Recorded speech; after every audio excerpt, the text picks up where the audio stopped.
Albert Einstein once said, everybody's a genius, but if you judge a fish by its ability to climb a tree, it will live its whole life believing that it is stupid.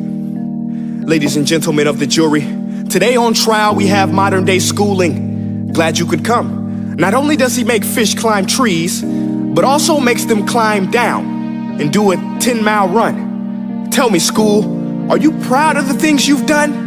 Turning millions of people into robots, do you find that fun? Do you realize how many kids relate to that fish?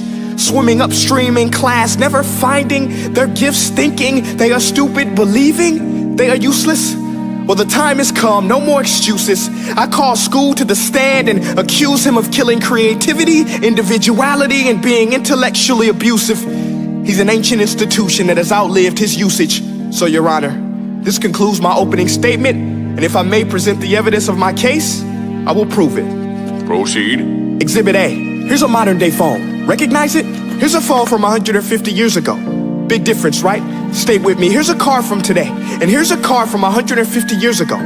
Big difference, right? Well, get this. Here's a classroom of today, and here's a class we used 150 years ago. Now ain't that a shame? In literally more than a century, nothing has changed.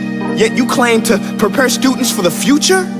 But with evidence like that, I must ask, do you prepare students for the future or the past? I did a background check on you and let the record show that you were made to train people to work in factories, which explains why you put students in straight rows, nice and neat, tell them sit still, raise your hand if you want to speak, give them a short break to eat, and for 8 hours a day, tell them what to think. Oh, and make them compete to get an A letter which determines product quality, hence grade A of meat. I get it. Back then, times were different. We all have a past. I myself am no Gandhi. But today, we don't need to make robot zombies. The world has progressed, and now we need people who think creatively, innovatively, critically, independently, with the ability to connect. See, every scientist will tell you that no two brains are the same, and every parent with 2 or more children will confirm that claim. So please explain why you treat students like cookie cutter frames or snapback hats, giving them this one-size-fits-all crap. Watch your language. Sorry, Your Honor, but if a doctor prescribed the exact same medicine to all of his patients, the results will be tragic. So many people would get sick, yet when it comes to school, this is exactly what happens. This educational malpractice, where one teacher stands in front of 20 kids, each one having different strengths, different needs, different gifts, different dreams, and you teach the same thing the same way? That's horrific. Ladies and gentlemen, the defendant should not be acquitted. This may be one of the worst criminal offenses ever to be committed. And let's mention the way you treat your employees. Objection. Overruled. I want to hear this. It's a shame. I mean, teachers have the most important job on the planet, yet they're underpaid? No wonder so many students are short-changed.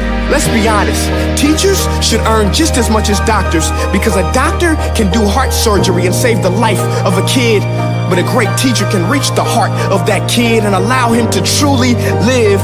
See, teachers are heroes that often get blamed, but they're not the problem. They work in a system without many options or rights. Curriculums are created by policymakers, most of which have never taught a day in their life. Just obsessed with standardized tests. They think bubbling in a multiple choice question will determine success. That's outlandish. In fact, these tests are too crude to be used and should be abandoned, but don't take my word for it. Take Frederick J. Kelly, the man who invented standardized testing, who said, and I quote, "These tests are too crude to be used and should be abandoned." Ladies and gentlemen of the jury, if we continue down this road, the results will be lethal. I don't have much faith in school, but I do have faith in people. And if we can customize healthcare, cars, and Facebook pages, then it is our duty to do the same for education, to upgrade it, change it, do away with school spirit, because that's useless. Unless we're working to bring the spirit out of each and every student, that should be our task.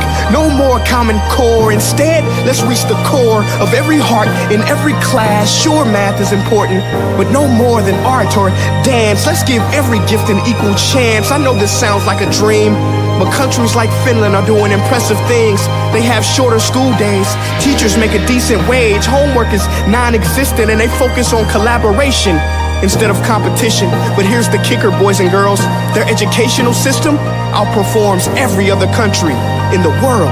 Other places like Singapore are succeeding rapidly. Schools like Montessori, programs like Khan Academy, there is no single solution. But let's get moving, because while students may be 20% of our population, they are 100% of our future. So let's attend to their dreams, and there's no telling what we can achieve. This is a world in which I believe, a world where fish are no longer forced to climb trees. I'll rest my case.